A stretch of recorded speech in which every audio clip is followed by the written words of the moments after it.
D'accord? Alors très rapidement, par exemple, premier cas où ma propre famille a été touchée par des appels frauduleux utilisant l'intelligence artificielle. Dwayne Hall mettait en garde contre les appels frauduleux peu avant d'être accusé du meurtre d'une femme britannique rencontrée sur un site fétichiste. Fait surprenant, Hall affirme que Sonia Exelby voulait qu'il la tue. Je vais vous raconter cette affaire incroyable et tragique qui vient de Floride. Je suis Angenette Levy et voici Crime Fix.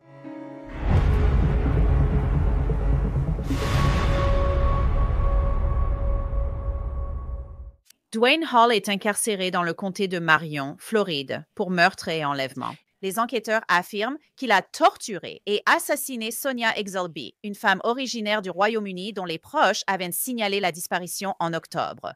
Hall a déclaré aux détectives que Sonia lui avait demandé de la tuer. Cette affaire est incroyablement triste et très troublante.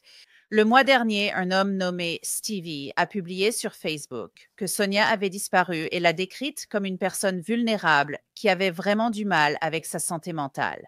Stevie a écrit « Nous pensons qu'elle a pris un avion vendredi pour Tallahassee, en Floride, depuis le Royaume-Uni. Nous pensons qu'elle a prévu de rencontrer quelqu'un là-bas et qu'elle s'est retrouvée dans une situation extrêmement vulnérable. » C'est tout ce que je peux dire à ce sujet.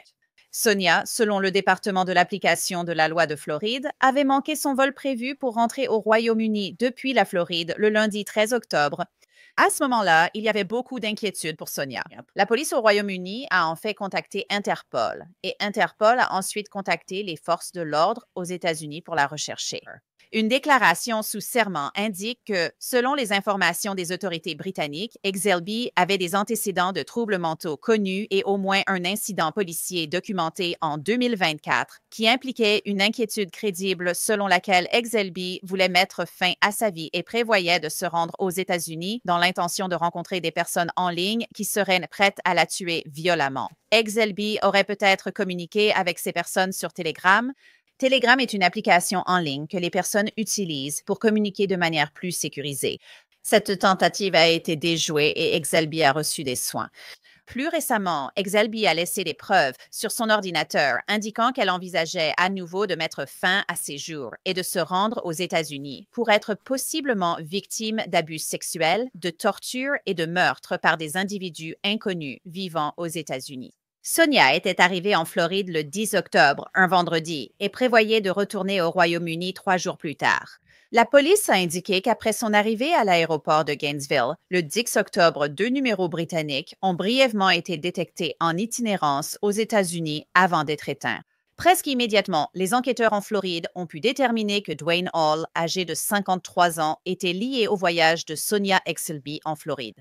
Ce n'était vraiment pas si difficile pour eux de rassembler les pièces du puzzle. Les enquêteurs ont écrit dans une déclaration sous serment qu'à l'époque où Sonia Exelby était connue pour être aux États-Unis, les assistants routiers de Solver Wolf ont tenté de débiter la carte de débit du compte Lloyds Bank de Sonia Exelby le 11 octobre 2025. Il y a eu 7 tentatives pour des montants différents sur une période d'environ 10 minutes. Toutes ont été refusées. La FDLE a découvert plus tard qu'au cours de la même période, vers 22h30 heure de l'Est, un paiement de 1 200 $ a été débité avec succès d'une carte de débit Tesco Bank appartenant à Sonia Exelby. La FDLE a contacté le propriétaire de l'entreprise d'assistance routière Solver Wolf, Dwayne Hall. Hall est le seul employé actuel de cette entreprise. La police a interrogé Dwayne Hall, qui a nié connaître Sonia Exelby selon la déclaration sous serment des détectives. Hall a été contacté le 13 octobre par téléphone, puis le 14 octobre aussi par téléphone et en personne dans le cadre de l'enquête sur la personne disparue. On l'a interrogé sur les transactions. Il s'est souvenu des transactions bancaires refusées et a déclaré qu'une femme inconnue l'avait appelé pour une assistance routière le week-end du 10 au 12 octobre 2025. Cette femme était prête à lui verser une grosse somme d'argent pour qu'il vienne l'aider. Mais lorsque sa carte a été refusée à plusieurs reprises, il n'a pas répondu pour l'aider. Il a également affirmé qu'aucun des paiements n'avait été accepté. Il a déclaré à plusieurs reprises qu'il ne connaissait pas Exelby et qu'il n'avait pas voyagé pour rencontrer cette femme inconnue afin de lui venir en aide. Hall n'a pas pu indiquer où se trouvait la voiture de la femme, ni fournir de relevé téléphonique pour prouver qu'il avait reçu un appel au moment où il affirme avoir utilisé les cartes de crédit d'Exelby. Les preuves s'accumulaient et les enquêteurs confirment que Sonia s'est enregistrée dans un Airbnb loué à Redneck en Floride. Les détectives ont ensuite indiqué avoir reçu des messages Discord du compte d'Exelby le 11 octobre. Des fautes de frappe sont présentes. J'interpréterai donc leur intention. L'affidavit indique que ce message semblait provenir du compte d'Exelby à un moment donné, le 11 octobre 2025. Le message était long et parfois décousu. Il commence par « Je suis désolée, il prend toujours mon téléphone, il ne me fait pas confiance ». Elle ajoute « Il a clairement dit qu'il n'y avait aucune issue à moins que je lui tire dessus. Je me posais des questions à ce sujet hier soir. Je ne peux tuer personne. » Elle a continué en écrivant que la nuit dernière a été vraiment terrible. Et il est sous la douche, mais je suis enfermée et il n'y a aucun réseau au milieu de nulle part. Elle écrit « Je pensais qu'il agirait vite sans me laisser le temps de réaliser que c'est peut-être la dernière chose que je ferais à quelqu'un si je refuse de lui tirer dessus. Il m'a montré comment l'utiliser et où viser. » Elle termine le message en écrivant « J'ai tellement, tellement peur, je suis tellement brisée et j'ai tellement mal. Tout ce que je peux faire, c'est rester ici et faire ce qu'il veut pour qu'il me respecte assez pour ne pas faire les choses que je déteste vraiment. Tout, mais certains le sont. Je suis désolée, je ne sais même pas ce que je dis, j'essaie d'être rapide et mon temps est écoulé. » Le message indiquait que la personne avec qui elle était ne la laissait pas partir et que cette même personne avait toujours une arme sur lui. Exelby n'a pas nommé la personne, mais a dit qu'il lui avait dit que la seule issue pour elle était de le tuer. De plus, dans ce message, Exelby a dit que cette personne lui avait fait enregistrer 3 vidéos de décharge et écrire une lettre à sa famille parce qu'il trouvait ça drôle. Très bien, je vous ai dit que les enquêteurs ont interrogé Dwayne Hall et ils disent qu'il leur a raconté plusieurs versions différentes. Au début, il a nié connaître Sonia, puis il a dit qu'un client très en vue nommé Harold l'avait payé pour aller la chercher à l'aéroport. Finalement, les enquêteurs ont déclaré que Dwayne Hall avait admis avoir rencontré Sonia sur un site fétichiste il y a 2 ans et qu'il avait commencé à la prendre sous son aile. Le nom d'utilisateur de Hall ici, Alpha Sadiste. De plus, Hall a confié aux enquêteurs que ses tendances violentes avaient cessé lorsque sa femme était tombée malade. Ils ont écrit que Hall avait finalement admis avoir eu des relations sexuelles avec Sonia, qualifiant cela de « vanille ». Puis, ils ont trouvé sur son téléphone une vidéo de 4 minutes 16 où il l'interrogeait. Les détectives ont rapporté que Hall avait des marques et des blessures au visage et à la poitrine. Dans la vidéo, les détectives disent que Hall a demandé à Sonia Exelby pourquoi elle était là et elle a répondu « parce que je suis une personne horrible, so ». Et il lui demande alors pourquoi et elle répond « j'ai brisé tous ceux qui m'ont jamais aimé ». La vidéo est extrêmement troublante. Les détectives ont écrit « Elle évoque d'autres raisons pour lesquelles elle se trouve horrible, visiblement bouleversée et les larmes aux yeux. » Pendant qu'elle en parle, Hall lui demande comment elle voudrait mourir et de le décrire. Elle ne répond pas. Il lui demande alors à quoi elle a consenti aujourd'hui. Elle lui demande hésitante s'il parle de la façon dont il a parlé de la tuer. Hall demande à Exelby à quel traitement elle consent à l'avance. Elle hésite, puis lui demande d'être poignardée. Hall interroge Exelby sur le déroulement de son traitement ces derniers jours. Et elle semble confuse, puis lui dit qu'elle ne se souvient pas parce qu'ils ont parlé de tellement de façons différentes. Hall demande alors à Exelby au sujet de son visage. Elle répond « Tu m'as battu ». Il lui demande si c'est ce qu'elle a demandé et elle ne répond pas tout de suite, mais finit par dire « je suppose, littéralement parlant ». Hall demande si elle est forcée ou contrainte. Exelby tarde à répondre, puis se contente de secouer la tête et de dire « non ». Les détectives ont déclaré que Hall leur avait dit que Sonia lui avait promis de l'aider avec ses problèmes avec l'Internal Revenue Service et qu'elle apporterait 4 000 $ avec elle pour les lui donner, mais elle ne l'a pas fait. C'est pour ça qu'il a débité 1 200 $ sur sa carte de crédit. Les détectives ont dit qu'ils avaient fouillé l'Airbnb et trouvé des preuves liant Hall au meurtre de Sonia Exelby. Ils ont écrit « La FDLE a fouillé l'Airbnb » et pendant cette perquisition, ils ont trouvé dans la poubelle des reçus montrant que le 10 octobre 2025 vers 17h47, Hall, utilisant sa carte bancaire, a acheté un nettoyeur de pistolet en paracorde, 50 pieds de corde et un spray pour métier à tisser dans un Walmart situé à Gainesville, en Floride. Le même jour, à 17h54, Hall a acheté une pelle au même Walmart avec la même carte bancaire. La vidéo de surveillance et l'historique des transactions ont confirmé que Hall avait acheté ces articles. Les enquêteurs ont déclaré avoir retrouvé les restes de Sonia Exelby enterrés le vendredi 17 octobre avec une pelle que Dwayne Hall avait achetée chez Walmart. Une autopsie a montré qu'elle avait été poignardée à mort. Écoute ça. Les enquêteurs affirment que Dwayne Hall a en fait envoyé par la poste un couteau qu'il possédait, ainsi que son étui à un ami dans l'Ohio. Ils disent que c'était un couteau tonneau-noir en acier froid de 18 cm, marqué Dark Wharf, qui était un surnom que son ami lui avait donné. Les enquêteurs affirment que ce couteau portait le sang de Sonia. Ce colis contenait également de l'argent. Pour évoquer cette affaire troublante, j'invite Mark Weaver. Il travaille comme procureur dans l'État de l'Ohio et parfois aussi comme juge dans l'État de l'Ohio. Mark, tu as déjà eu des affaires incroyables dans ta carrière, mais celle-ci est vraiment troublante. Dwayne Hall est dans de beaux draps et on dirait qu'ils ont une montagne de preuves contre lui. C'est bien dit. Il a aussi choisi un très mauvais État pour commettre ce crime odieux parce qu'en Floride, non seulement il y a la peine de mort, mais ils sont aussi prêts à exécuter les condamnés. S'il avait fait ça dans des États où il n'y a pas la peine de mort, ce serait différent. Mais oui, l'affaire de l'accusation, d'après ce que nous savons pour l'instant, est très solide. Ce type utilise des cartes de crédit, ce qui crée des traces. Sa voiture est repérée par des lecteurs de plaques d'immatriculation, ce qui crée aussi des traces. Il utilise Airbnb, donc il laisse des traces. Il envoie l'arme du crime à travers les frontières d'État à d'autres témoins dans l'Ohio, l'État où je poursuis. Il fait toutes les erreurs que les criminels ne devraient pas faire s'ils ne veulent pas se faire attraper. Et cela, c'est sans même parler de cette notion de pure méchanceté. Le fait de profiter d'une femme qui est clairement malade mentalement, qui, pour une raison tragique, veut mettre fin à ses jours. Et il voit là son occasion de peut-être commettre un meurtre qu'il espérait accomplir depuis de très nombreuses années. Et ça, c'est vraiment ce à quoi ça ressemble. Je veux dire, ça ressemble à quelqu'un qui a admis auprès des policiers, selon l'affidavit, qu'il avait des tendances violentes. D'accord, mais oh, il dit qu'elles ont disparu pendant un moment. Vous savez, il essaie de minimiser. C'est ainsi que je le comprends. Ou peut-être que c'est ce que veulent les policiers. Qui sait?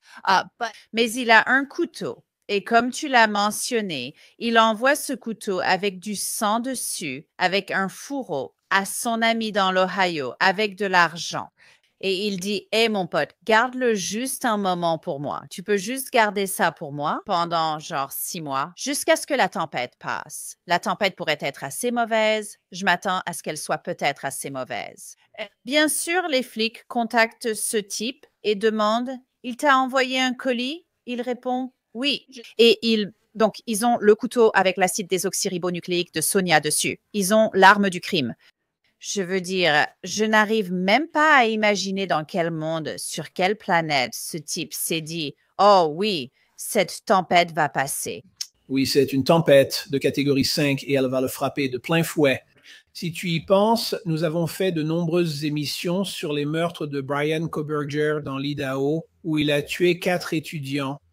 Il était vraiment difficile de trouver des preuves liant Bryan Kohberger à ces crimes parce que Bryan Kohberger, un étudiant diplômé en criminologie, semble avoir fait de gros efforts pour détruire et cacher les preuves. Ce type, c'est tout le contraire. C'est presque comme si j'ai longtemps enseigné à la faculté de droit. Et donc, si j'avais rédigé un examen final en y mettant ces faits, les étudiants m'auraient dit « Allez, soyez un peu plus réalistes. Aucun criminel ne laisserait autant d'indices menant jusqu'à lui. » Et par conséquent, c'est une affaire assez facile pour les procureurs, même si peut-être que nous aurons de futures émissions à ce sujet si sa défense est celle du consentement, ce qui n'est pas reconnu par la loi de Floride, mais il pourrait tenter la nullité du jury s'il va au procès en disant qu'elle voulait que cela lui soit fait, qu'elle m'a demandé de le faire. J'ai une vidéo où elle dit qu'elle voulait que je le fasse, donc je ne devrais pas être responsable. En tant que juré, cela ne me convaincrait pas, mais certains pourraient l'être. Mais vous savez, quand les policiers écrivent à ce sujet dans cette déclaration sous serment, ils disent essentiellement qu'elle avait l'air effrayée quand il lui en parlait et qu'il semblait qu'elle avait changé d'avis. Elle avait envoyé ses messages sur Discord disant qu'elle ne pouvait pas sortir de là. Et le gars a dit que la seule façon pour elle de sortir de là, c'était si elle lui tirait dessus et tout ça. Donc, on dirait qu'elle n'était pas vraiment partante et elle avait une mauvaise connexion Internet à l'Airbnb. Aussi, Marc, comment la défense explique-t-elle alors le fait qu'elle avait un billet de retour pour le Royaume-Uni? Si elle a vraiment traversé l'Atlantique, voyagé aussi loin pour que quelqu'un lui fasse ça et mette fin à tout pour elle, pourquoi a-t-elle réservé un vol retour? C'est un point très important, je pense. Qu'en penses-tu? Oh, non, c'est un bon point. Nous ne saurons jamais exactement ce qu'elle pensait. Elle avait clairement des problèmes de santé mentale. Elle avait besoin d'aide. Elle avait besoin de l'intervention de quelqu'un qui aurait pu calmer ses peurs ou ce désir d'automutilation ou de se faire du mal par quelqu'un d'autre. C'était peut-être un fantasme. Nous savons qu'Internet est rempli de personnes qui écrivent sur leurs fantasmes profondément troublants. Peut-être des deux côtés, victimes et meurtriers partagèrent ces fantasmes et Internet les a connectés, ce qui est triste. Mais non, je pense que tu as raison. Il y a toutes sortes de preuves qui suggèrent que même si elle le voulait au début, au moment où cela se produisait, elle a changé d'avis. Elle envoie un message à une amie. Je ne veux pas qu'il me fasse ça, ça me fait plus mal que ce que je pensais. Et je pense qu'il y aura une condamnation sauf en cas d'incident de procédure. Le procureur et les enquêteurs devraient vraiment avancer avec prudence parce que la seule façon dont cette affaire pourrait mal tourner avec ce genre de preuves, c'est s'ils commettent une erreur de procédure, ce qui permettrait que l'affaire soit rejetée ou modifiée à cause de cette erreur. Aussi, il dit qu'il la mentorait depuis 2 ans et qu'il ne voulait vraiment pas que sa vie se termine. Ce n'est pas comme ça qu'on fait. Ce n'est pas comme ça qu'on guide quelqu'un. Si vraiment, disons, tu es dans tout ce délire de site fétichiste et que c'est ce que tu recherches. Ouais. Et elle fait tout le trajet du Royaume-Uni jusqu'en Floride pour ça. Et vous organisez un rendez-vous. Tout ce qu'il a fait, je veux dire, ce n'était pas, il a qualifié ça, il a décrit le sexe comme étant vanille. Rien de tout ça ne semble vanille. Je ne sais pas si c'est ça la vanille pour lui, alors il devrait vraiment être enfermé pour très longtemps. Et c'est probablement ce qui va arriver dans l'État de Floride. Mais pour moi, ce n'est pas comme ça qu'on guide quelqu'un. Et ce n'est pas comme ça qu'on aide quelqu'un. Donc, pour moi, on dirait que les flics vont dire elle est venue. Il la manipulait. Elle était censée apporter $4 000. Elle n'a pas apporté l'argent liquide. Et ça l'a rendu encore plus furieux. Alors il a fait ce qu'il a fait. Et c'était presque comme s'il la cajolait. Même si elle le regrettait, il la cajolait et la forçait à consentir pour qu'il puisse obtenir ce qu'il voulait. Et puis, c'est peut-être un homme qui voulait tuer quelqu'un. Oui, le tueur a peut-être qualifié ça de classique, mais toute cette histoire est complètement loufoque. C'est de la folie. Celle-là est bonne, oui. C'est vraiment très perturbant. Il se dit mentor, j'ai aussi eu des mentors bienveillants et j'ai guidé des personnes dans ma carrière. Un mentor veut ce qu'il y a de mieux pour la personne qui l'accompagne. Donc, si elle avait vraiment un mentor dans sa vie, ce serait quelqu'un qui lui dirait « Trouvons le soutien psychologique dont tu as besoin pour que tu comprennes qu'il n'y a aucune raison de te faire du mal, qu'il n'y a aucune raison que quelqu'un veuille attenter à ta vie. » Il ne l'a pas fait. Il a clairement profité d'une personne très instable mentalement et émotionnellement et l'a tuée. En Floride, le consentement n'est pas une défense. C'est une affaire passible de mort car, a-t-il ajouté, un autre crime s'y ajoute, l'enlèvement ou une possible infraction sexuelle. Donc, c'est une affaire assez simple. Peut-être que, comme dans l'affaire de l'Idaho, l'objectif de la défense sera simplement de retirer la peine de mort de la table. Mais comme je l'ai mentionné, contrairement à l'affaire de l'Idaho, il n'y a aucune chance qu'un jury acquitte cette personne. C'est vraiment très difficile à imaginer. Il n'y a aucun doute raisonnable ici. Et donc, d'après ce que je sais de la Floride, contrairement à d'autres États appliquant la peine de mort, il est probable qu'il soit condamné dans l'année et exécuté dans les 10 ans. Ce qui, dans les affaires de peine de mort sur lesquelles j'ai travaillé tout au long de ma carrière, est rapide. Les téléspectateurs pourraient penser que 10 ans, ce n'est pas rapide. Dans le monde des recours en peine de mort, 10 ans, c'est rapide. C'est rapide. Pensez-vous qu'ils vont demander la peine de mort dans cette affaire? Parce que pour moi, ça semble vraiment l'exiger, ça le réclame. Je veux dire, ça ressemble un peu à un homme qui est comme un loup déguisé en agneau, un peu ses traits. Il ressemble juste à ça, à un dépanneur, tu sais, un gars d'assistance routière qui se promène. Et maintenant, tu lis tout ça et ces faits, ces allégations sont tellement horribles. C'est vraiment effrayant. Ça te fait vraiment réaliser que tu pourrais juste être au supermarché. C'est comme l'homme debout devant toi au rayon fruits et légumes, observant les patates douces. C'est comme, oh mon Dieu, il a l'air normal. Ou peut-être que tu trouves qu'il n'a pas vraiment l'air normal, mais juste un peu bizarre. Mais tu ne sais jamais vraiment ce qui se passe dans la tête de quelqu'un. Ouais. Et tu ne peux pas dire qu'il a eu une vie de crime. Je veux dire, son casier judiciaire précédent était une condamnation pour avoir péché sans permis. Et donc, dans de nombreux cas, quand on arrive à quelqu'un qui a tué une personne, on regarde son casier judiciaire et on voit un long passé de violence. Cela ne semble pas être le cas ici. Il y a un long passé de choses étranges dans sa vie, en particulier autour de sa situation familiale et d'autres choses de ce genre. Mais il n'a pas mené une vie de criminel, ce qui aurait pu laisser prévoir qu'il commettrait un meurtre. Non, pas du tout. Et il met en garde les gens sur son Facebook à propos, vous savez, des arnaques téléphoniques avec l'intelligence artificielle. Donc, quand j'ai découvert ça, j'étais vraiment choquée. C'est vraiment quelque chose. Et cette pauvre femme, Sonia, sa famille et ses amis, vous savez, c'est déchirant car il lançait des appels sur Facebook et les réseaux sociaux. Aidez-nous, s'il vous plaît, elle a besoin d'aide. Ils étaient désespérés. Et Interpol, vraiment, ils ont réagi immédiatement. Ils ont vu le danger dans lequel elle pouvait se trouver. Je veux dire, les choses ont évolué très rapidement, apparemment, du côté des forces de l'ordre. Oui, rendons hommage aux forces de l'ordre. Je lis juste les détails de leur déclaration sous serment pour cette affaire. Ils ont rassemblé tellement de preuves documentaires et numériques en relativement peu de temps. C'est remarquable. J'ai travaillé sur des poursuites où il faut des mois pour rassembler ce type de dossier de preuves.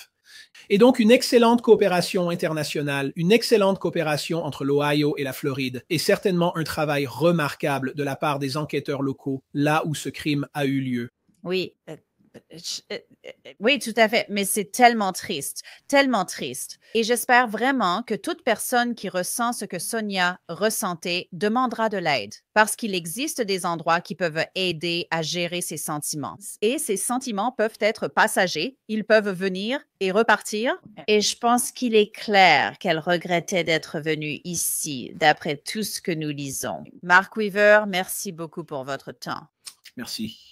Dwayne Hall est accusé de meurtre, d'enlèvement et d'avoir utilisé les cartes de crédit de Sonia Exelby. Il a plaidé non coupable et reste en détention sans caution. C'est tout pour cet épisode de Crime Fix. Je suis Angenette Levy. Merci d'avoir été avec moi. À la prochaine.